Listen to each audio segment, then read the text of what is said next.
This is the ultimate question. What phone should I buy? At around $800, this phone is somewhat expensive, but has some aspects that no other phones have. But we still have to find out if it's worth it. Should you buy the Sony Xperia 1 Mark II in 2021? Hello everyone, this is Matt from Real World Review. Check out the social media listed above if you want to talk tech, and subscribe if you want to continue watching tech. Let's get started. The screen is amazing, but not perfect.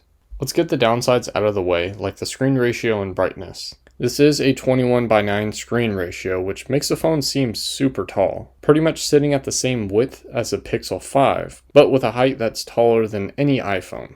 With this said, usage isn't bad, with the top of the screen somewhat difficult to manage with one hand, but not bad feeling when using two hands. Viewing content is what this screen is made for, but if content is not in this 21:9 ratio, it feels either weird or small.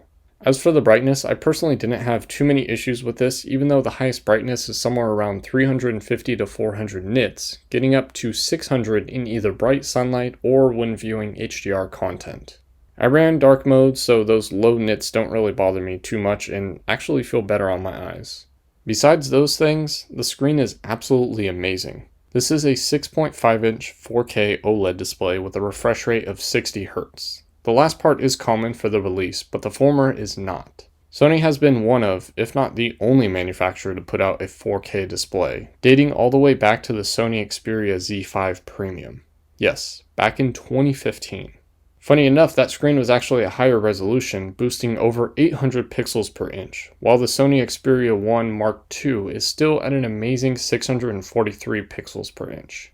And if you're wondering why 4K isn't mainstream yet, it's because people don't actually care. To me, it is funny that this is the 5th phone that Sony made with a 4K display out of the 7 phones that are made with it. Yes, this is Sony, the company that makes the PlayStation, Bravia TVs, and Sony Pictures. So it's hard to wrap my head around how terrible their phone division does, but this does prove that they do know how to make a good product. Honestly, I feel like this is an awesome design. No screen interruptions and a really nice screen to body ratio, especially considering that there are dual front-facing speakers on this phone. And ignore what people say about 1080p versus 4K. Even with my bad eyes, I can see a difference, and so will you. When viewing 4K content, you'll actually see how it's supposed to look. But when you aren't viewing 4K content, the screen stays locked at that resolution, with 720p to 1440p quality missing in the settings. A little bit of an oversight for the battery aspect of it, but still not the worst when it comes to battery consumption. We are also given things like double tap to wake, as well as an interesting always on display, which burns some battery as well. I did find a glitch where the always on display wouldn't update with time zone changes, but the normal clock does. And it did the same thing in the reverse too. I'm not really sure why. Something that becomes obvious when using the always on display is that this screen does experience some temporary image retention, similar to what I've seen in other phones like the Pixel 3 XL and the LG G8. This is a 60 Hz refresh rate, which isn't too bad, seeing that only one phone in the world has a 4K 120 Hz display as of now. Overall, an amazing display for those that want the best experience, but it does come with a few drawbacks. As for the specs, this is a well-built device, with some corners not so much cut, but just not made properly. Kind of. On the outside, we get a glass front and glass back, which both seem to be covered by Gorilla Glass 6, while the frame of the phone is a shiny aluminum. We have some interesting aspects, like the headset jack on the top of the phone and USB-C 3.1 port on the bottom. Even though the headset jack seems kind of out of place for a premium phone, it feels like it's a perfect fit. However, the actual power output isn't that great, giving me about 60% of what I get on my MacBook Pro's headset jack, volume-wise. On the left side, you have a user-removable SIM and SD card tray. Yes, not only does it support an SD card, but it also allows you to replace it without using a special tool. All you need is just a fingernail. On the right side, we have a reasonably placed fingerprint power button combo under the volume buttons. I say the power button is reasonably placed because this phone is pretty tall, and Sony normally places this button in the middle area anyway. We also have a dedicated multi-stage camera button, which allows you to easily pick if you want to go from normal mode or pro mode camera, depending on your settings. That feature I like. It's honestly a better use for that button. Like I said earlier, there are some dual stereo speakers on this phone. but on the top right there's a little LED for notifications. Interesting choice. As for the speakers, I'll talk about that in a little bit. To power the phone, we get some nice specs, starting with a Snapdragon 865 chip, which is paired with 8GB of RAM and 256GB of UFS 3.0 storage. The phone is actually pretty fast, but it's hurt by the software optimization and availability, making the user experience feel rushed rather than feeling like a polished product like what you would see on a Samsung or even a OnePlus device. Sony said that with the Mark III of this phone, you will only see Android 12, meaning that Android 12 may never even arrive on this phone.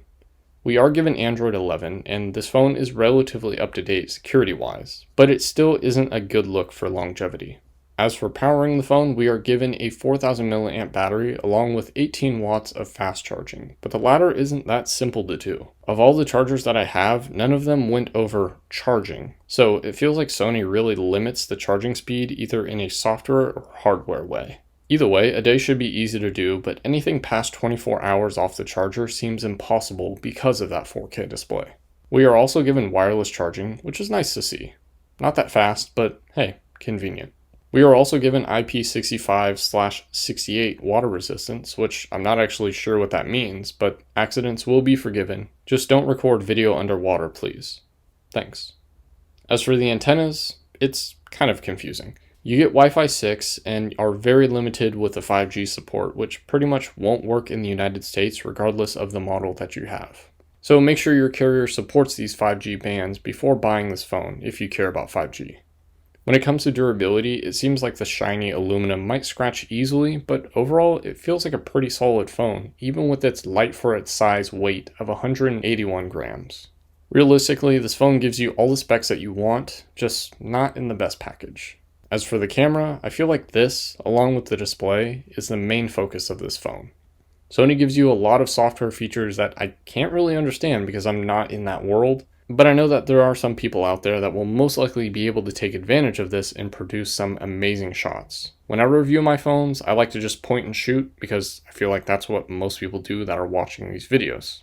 So that's what we get. Anyways, we are given one sensor on the front and technically 4 on the back, although one is a time of flight sensor. Like the Samsung Fold series, we are given 3 separate 12 megapixel sensors, one being wide, another being ultra wide, and the last being a 3x telephoto camera.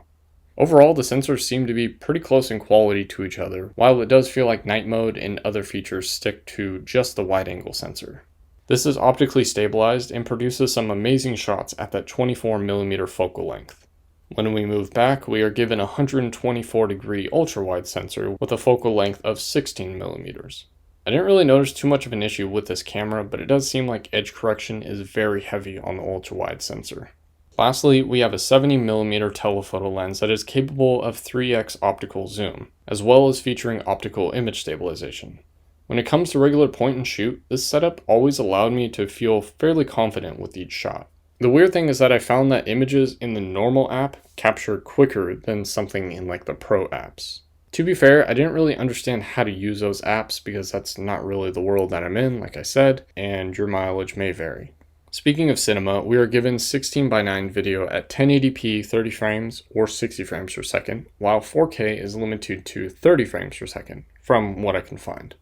Not a huge deal for most people, but this phone is geared towards people that want the best photos and videos. Like Sony says, this phone was co-developed with the Alpha 9 series cameras. Again, to someone like me, this is awesome, but it's still confusing to use, so I just stuck with the normal camera app because that's what I'm used to. With this said, if you do use the Cinema Video app, this expands your video recording to 24, 25, 30, and 60 frames per second video at 4K. But this is only done at the 21:9 video format. This is the trade-off that the average person pays for, while professional users will love this feature. As for the front camera though, it really feels like it was an afterthought or part of a checklist. It's just a normal 8 megapixel sensor with no optical image stabilization and it's fixed focus. Standard camera really, but the performance wasn't really that nice. Not to mention 1080p 30 frames per second video is the max that you get. I guess the cinematography aspect doesn't really apply to all sensors. I didn't really take any time to showcase the pictures, so let's just do that right now to show you kind of what these cameras can do and what the Pro video and Pro pictures can do.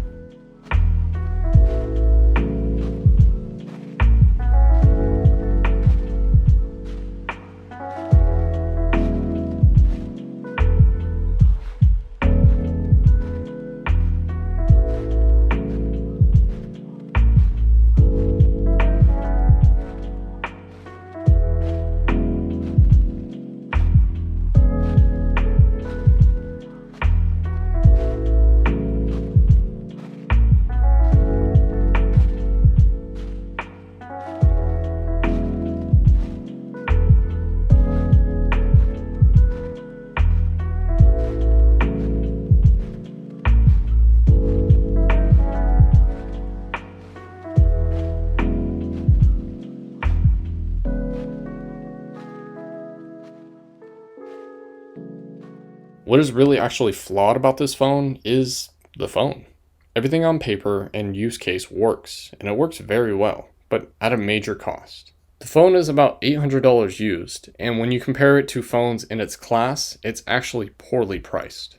Samsung S20 Plus goes for about $500 to $600, while the S20 Ultra sits at about $600. Both phones giving you very similar and somewhat even better experiences over the Xperia. Of course, these phones lack a headset jack, dedicated camera button, 4K display, and all the other goodies that Sony gives, but excels in all other aspects, especially the camera area in both performance and usability. But again, with this price point that the phone comes with, it's simply a specialty phone. It's not made for the average person, and I feel like that's where Sony has failed. You'll go through the spec sheet and you'll read that the camera glass is a Zeiss T-coated lens made specifically for this exact model, or that the screen has creator mode, which is powered by Cine Alta, has been inspired by Master Monitor color reproduction, has ITU-R BT 2020, 10-bit equivalent screen, and so on and so on. To be honest, I'm not sure what most of that means, and the rest doesn't really mean much to me with my actual real-world usage. With a mix of very specific keywords and a somewhat industrial or even Sony design, it is very understandable that the general public will recognize even a OnePlus phone over the Sony Xperia. Again, the same Sony that shares the OLED TV market with LG. As much as I feel that people lack the want to get into a Sony device, I also understand that the marketing and the ease of use is just not there. If I had the option of a 3-year-old Galaxy S or iPhone, or this 1-year-old Xperia Mark II to give to someone in my family, I would choose anything but the Xperia because I know that it's going to be the most difficult phone for them to get used to, which is sad in my eyes. So should you buy this phone in 2021? I would say yes, but only if you're able to take advantage of the camera aspect of it, like I failed to.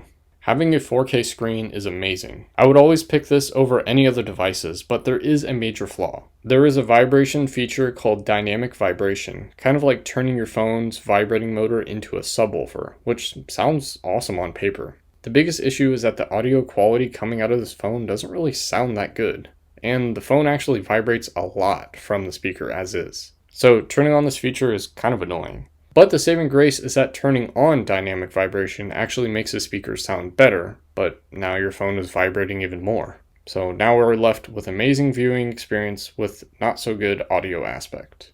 Maybe that's why Sony gave us a headset jack. And that's my review of the Sony Xperia 1 Mark II, the cinema phone for anyone, assuming you know how to use it. But what do you think? Let me know in the socials listed above, and as always, thanks for watching.